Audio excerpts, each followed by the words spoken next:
Hi everyone, my name is Wendy Kresak and I'm the Assistant Dean of Students for Wellness at DeSales University.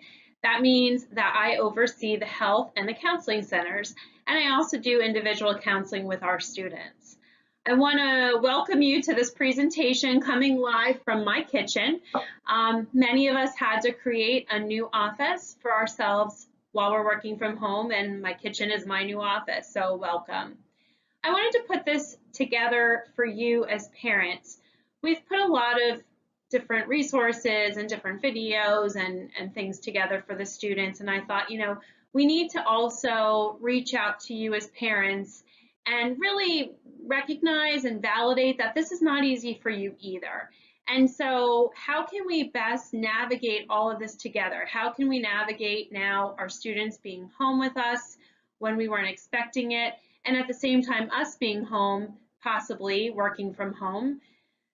It's complicated, it's confusing, and so I'm hoping that these next couple of minutes I can take you through some different ways to communicate or to better understand not only what your student's going through, but maybe even help them understand what you're going through.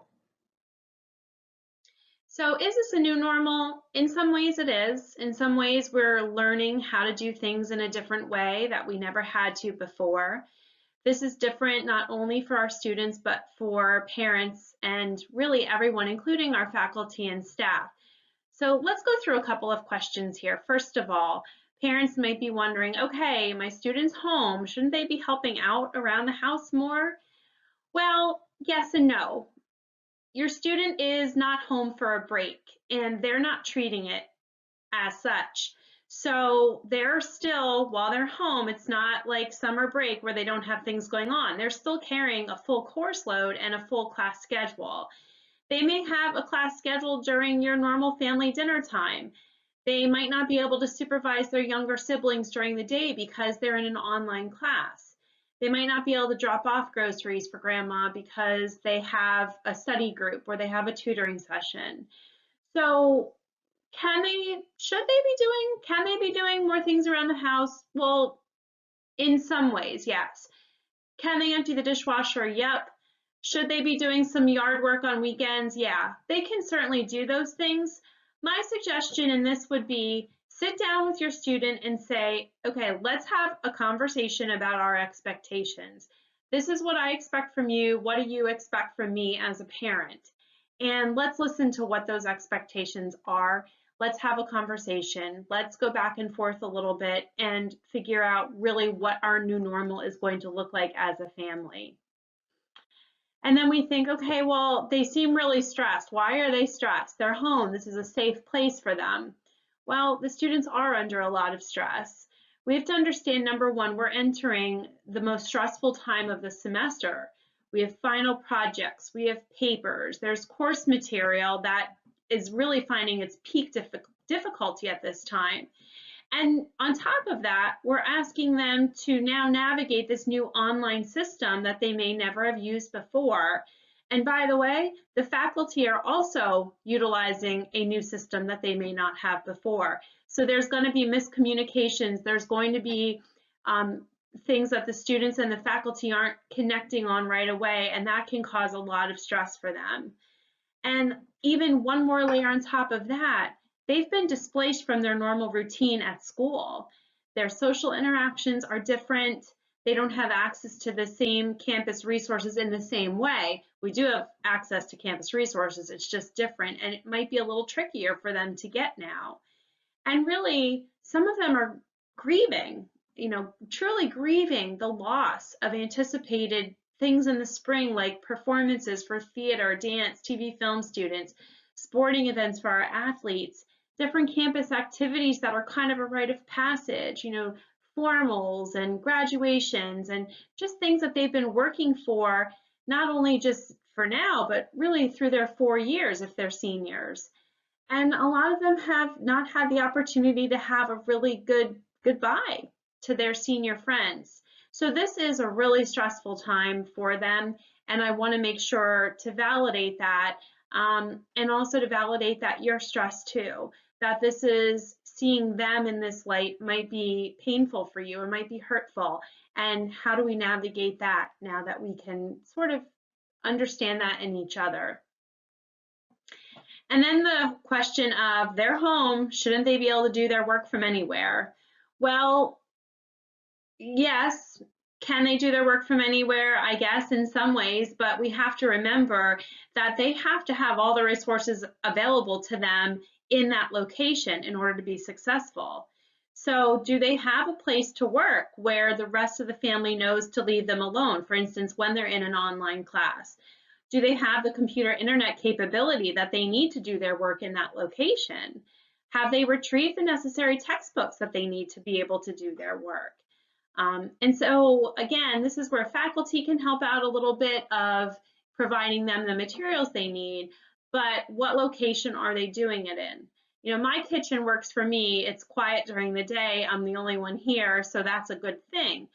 But when the house is full and there's other students and siblings in the house that have to get their work done as well, when you as parents are working from home and you need your quiet time too, how do we all make this work? And so again, this is where it's good to sit down and have that expectation conversation.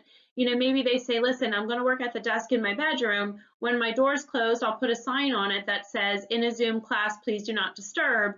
When that class is over, I'll take it off, and then you can knock on the door if you need something. Or maybe they just need some quiet time to get work done and they need to do the same thing, put a sign on the door. But we need to really sit down. Communication is so key. We need to sit down, talk to each other, and figure out how we can all work from home and all make this work. Then you might be worried about their sleep. You have to remember that they are probably working within some weird timelines, some weird sleep schedules, because they're used to sort of coming and going as they please in that sense. They're used to knowing, okay, now I'm ready for bed. I'm turning out the lights in the res hall. It might be 2 in the morning. Or maybe they go to bed earlier because they have an early class. Maybe they don't have that early class at the time that they normally had it before. Things are going to be all over the place. So I can't really tell you exactly how to make sure your student's getting sleep. What I can say is just pay attention, or maybe talk to them about their schedule. They may have a study group session with peers that's taking place at 11 o'clock at night because that's the only time they all can get together to do it. So we need to kind of give a little, kind of leeway here and there. But just to talk to you a little bit about good sleep hygiene, and maybe this is a conversation to have with them, or maybe this will even help you yourself as we, again, navigate what this new normal is for us. It's important to always have a particular sleep time, when I'm going to go to bed, and a particular wake time within about an hour. So if you can go to bed every night at 11 and you can get up every morning around 7, that's good. What we want to do is we want to kind of reset our circadian rhythm. We want to reset our internal clock that allows us to get the most out of our sleep. If we're going to bed at all kinds of different times, like one night at 9 and one night at 2 and one night at 11, our body has no idea when it's actually supposed to sleep. So trying to really have and coordinate a time that generally you always get up and go to bed the same time each night and each morning, that's going to be really helpful. We want to limit our caffeine intake in the afternoons and evenings. Really, I would say none in the evening, because again, caffeine is going to interrupt our sleep patterns. Screen time, that's a really big one. We have to keep in mind that most of us, including myself, I'm on my screen all day long. I'm Zooming with clients, or I'm having Zoom meetings, or I'm looking something up, or I'm even creating this program. This is all screen time. And so we need to shut that off at some point. My recommendation is always an hour before we go to bed, no screen time. And that includes cell phones and tablets and TVs and anything like that, so that we allow those natural chemicals, that melatonin, to come out and to help us get sleepy, to have a better night's sleep. If we're on our tablets or on our phones, it really is distracting to allow that sleep to come into our brains. So read a book, maybe play a game with the family, just do things that don't involve screen time about an hour before you go to bed. And then really just having that nighttime routine that tells our brain, hey, it's almost time to go to bed. Well, the teeth are being brushed, the clothes are being changed, the book is being pulled out, and oh, that means that it's almost time to go to bed. We want to have the same routine every night. Again, that will train our brains to say sleep is the next thing that's going to be happening. And one thing I don't have on this screen, but is really important, is we want to make sure that we use our bed for sleeping only. And this can be a really challenging thing in this time. It's challenging for our students even in their residence halls because beds are such an easy place to pull out the book and to read, or to, pull your laptop on your lap and type a paper. But it's really important that our brains associate our beds with sleep only. So if there is a way to find that office space, like mine is my kitchen table, find that office space that's outside of the bed. That's going to be really helpful in order for our brains and our bodies to quiet down at night and to finally be able to sleep. Really important for all of us is to just understand and be patient with each other. This is not only new for our college students, as much as they may think it is. We need to find ways to also show them and to relate to them, hey, this is hard for me too. I know I'm a parent, I know I'm supposed to have it all together, but I'm in a whole new world just like you are. So please be patient with me too. Again, sit down, have that conversation. Let them know how it's impacting you, how it's impacting your work, and how you see it impacting the others in the household. The most important thing is we need to be patient and kind. And this goes for students too, for faculty who are figuring all of this online stuff out too. Let's have patience for everyone involved. We're all in the same boat. This is one of those situations where literally the world is all in the same boat, and patience can go such a long way. Another key thing to remember is that self-care is for everyone, and that includes you too, parents. Self-care is not just about your kids, but self-care is for you. I love this quote, you cannot drink from an empty cup. And how true is that? If you give everything all the time for everyone else and don't take care of yourself, you will not have that stuff to give to everyone else. So please just keep in mind that your self-care is imperative in all of this. Take time for you. And so if you need ideas for how to do that, here's a couple. Exercise, many people find a lot of comfort and peace in that, whether it's running, walking, maybe we can't go to the gym right now, but maybe you can find ways to bring the gym home. Can you run up and down your steps, or even just Google gym home workouts and see what comes up, but I'll bet you'll find a lot of ways to exercise. Also, some people find meditation helpful, and we actually in a couple of days are going to be posting a mindfulness walk, which involves meditation, so keep an eye out for that. A lot of people find prayer to be helpful. I know that's been really helpful for me during these times. Faith communities are very big for a lot of us. We don't have access really right now to the churches in those communities, but a lot of places are putting different services and different prayer groups and Bible studies and all kinds of things online. So really it just takes some Googling to find that, or maybe even your own church on their websites are putting things out there. So prayer can be a really great comfort during times like these. And I know for me, one comfort and one way to self-care really has been to clean. Not that I didn't clean before, but I'm sort of cleaning with a different purpose now. This whole virus thing is so out of control, or it feels so out of control in many ways, that one way I have personally found to find ways to control is to clean, to wipe up countertops, and actually not only that, but also to go through drawers and go through old cabinets and clean and organize and straighten those out. What are things that I haven't used in a couple of years? Can I put them in a box to donate? So there's a lot of ways to kind of take back a little bit of control with the mop and and the spray and the paper towels. And then really back to basics. Can we just pet a puppy? Do we have pets at home that just need our love? And that can be a really great also tool just for self-care, not only for us, but honestly for our pets as well. I also want to let you know that we are very, very out there on social media. We are posting things every day on our social media that can serve as resources for students.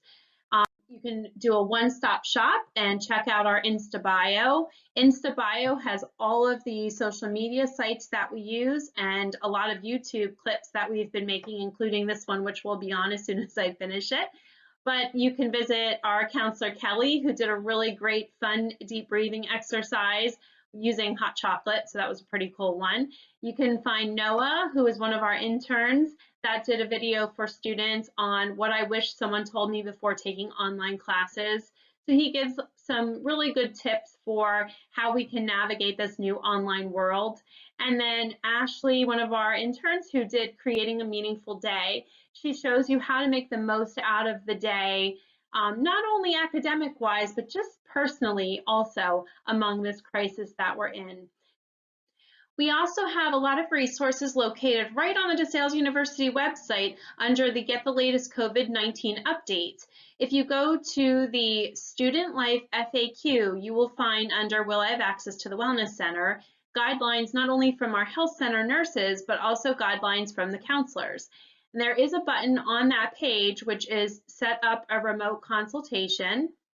If a student has an interest in speaking with one of our counselors, they can go on that online, click on that button, fill out a form, and then someone would be in touch with them to set up a time to either have a phone call or a Zoom call where we can just talk through what they're experiencing and then hopefully provide some really good resources for them to get through it.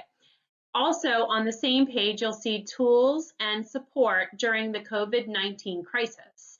And if that link is clicked on, it brings up a huge variety of wonderful resources for a variety of topics that anyone can go on and use during this time. So I want to thank you for joining me today. This has been a new experience for me.